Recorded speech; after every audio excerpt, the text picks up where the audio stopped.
Decoding the phrase, spread jam. Hello there. Today, we're going to explore the phrase, spread jam. By the end of this video, you'll understand what it means, how to use it, and its origin. So, let's dive in. When we hear the words, spread, and jam, separately, they have distinct meanings. Spread, to distribute or extend over an area. Jam, a thick sweet substance made from cooked fruit and sugar. When combined, spread jam literally means applying or smearing jam over a surface, typically bread or toast. While spread jam has a literal meaning, it can also be used in a figurative sense. For instance, if someone says, "You're trying to spread jam too thinly," they mean you're trying to make limited resources cover more than they can. It suggests that you might be overextending yourself or not allocating enough resources to a particular task.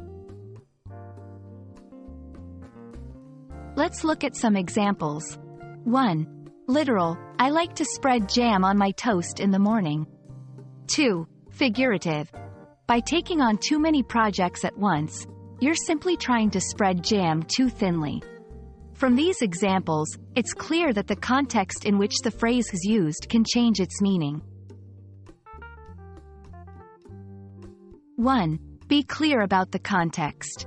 Ensure that the listener or reader can easily identify whether you're using the phrase literally or figuratively. 2. Pair with other words for clarity. In a figurative sense, using additional words like too thinly can make the meaning clearer. 3. Remember, idiomatic expressions like this might not be understood by everyone, especially non-native English speakers. So, always gauge your audience before using them. And there you have it.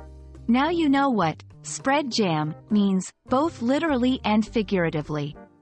English is filled with such fun and interesting phrases. Keep exploring and enriching your vocabulary. I hope you found this video helpful, and I'll see you in the next one.